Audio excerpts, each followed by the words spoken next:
Hi guys, welcome to another video. Today we're going to show you the full and complete process of how to patch a hole in a wall. If you've never done it before, you'll be able to do it after watching this video. So you can see here, I've just got an old electrical socket that's been removed, and I'm just going to patch the hole in the wall. So it doesn't have to be an electric socket, it can be just a hole in the wall that's happened for whatever reason. The first thing you want to do is cut out any broken bits. Just get it back to the nice clean plasterboard. And you can see there's a bit of timber stud in the wall, so I'm going to use that as part of my fixings for that side.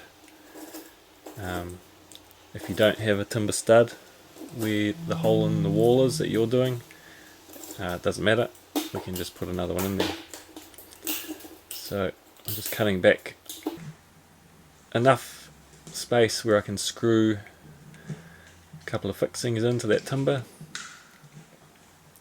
Just a bit of glue there, just want to scrape that off so the new bit of plasterboard will sit back flush.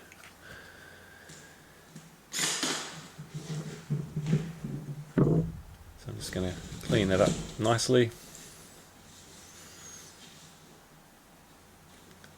And what we're going to do is just put a bit of timber batten, or it's a bit of 2x1 I've got there, or anything you've got really handy. So if you've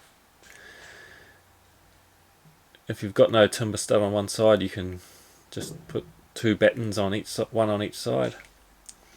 Just got to make sure all that there's no debris on the back of that plasterboard there, so the timber batten will sit flush on the back there. I just want to get that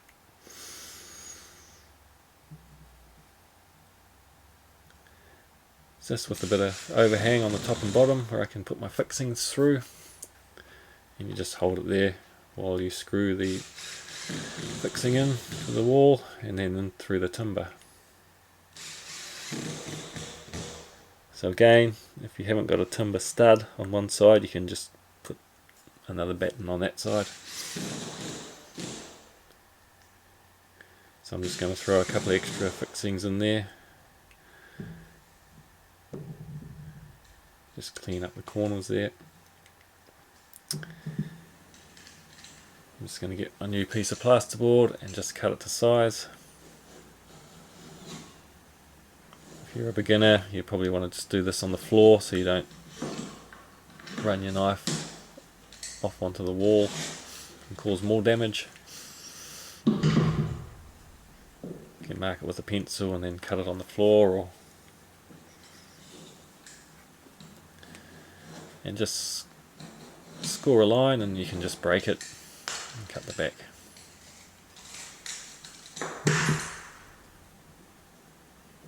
It's always best just to cut a little bigger, because you can always trim it up to size.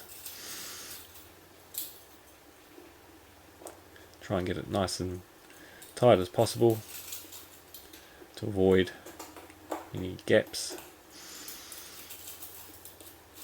If you do end up having a bit of a gap, you might have to pre-fill it first with your plaster.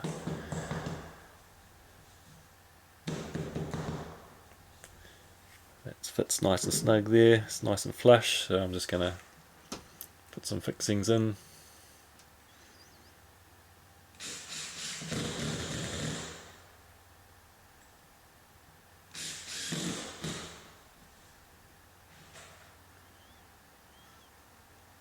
And because we're going onto a painted surface there, before we start putting the plaster on, you can just give that a bit of a sand up with a bit of sandpaper.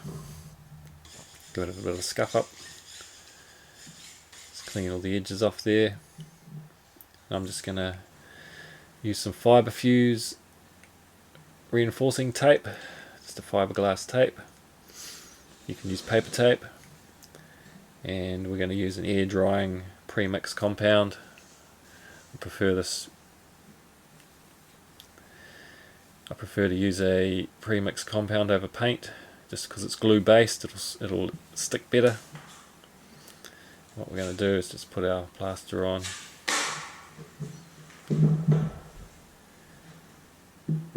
And then bed the tape in. Another little tip is to just cut the corners off the tape. Just helps with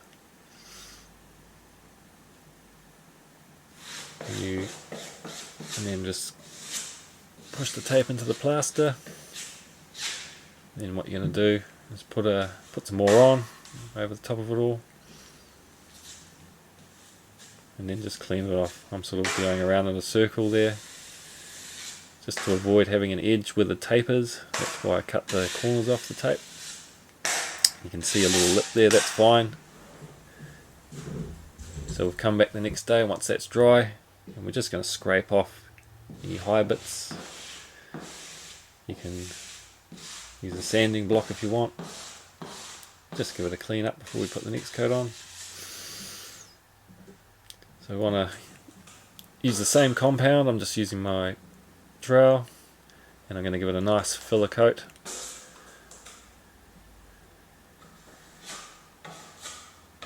And I'm going to show you something here, a little you might run into if you're doing this over paint. With your filler coat or with any coat over the previous coat of plaster, you're going to end up with these little air bubbles. And that's just because you can see there, they're just where the paint is, and it's just the moisture in the plaster cannot soak into the new plasterboard because it's got a sealer coat of paint on it, so it's got to escape out the front, and it's got to create little air bubbles to escape from so it can dry. So a little tip is, before you put that filler coat on, put a real tight skim coat, a real thin coat on, and just leave it for 2 minutes, 3 minutes, which we've done here, and then come back and put your filler coat over it, and you won't get those air bubbles. So we'll just put that filler coat over it, and then we're just going to clean off the edges.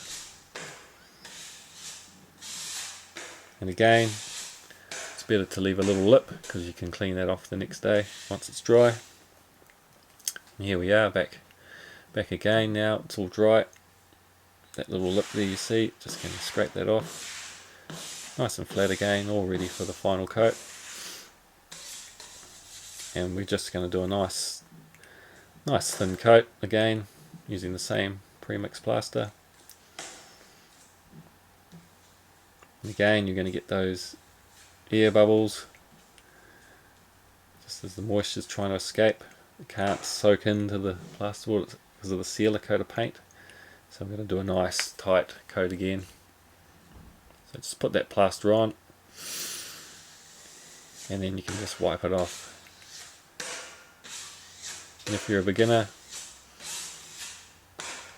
you can always come back the next day and do another coat if you're not happy, even 2 more coats. So, and an important thing is to keep that edge nice and clean to avoid as much sanding as possible. So we're back the next day again, nice and dry.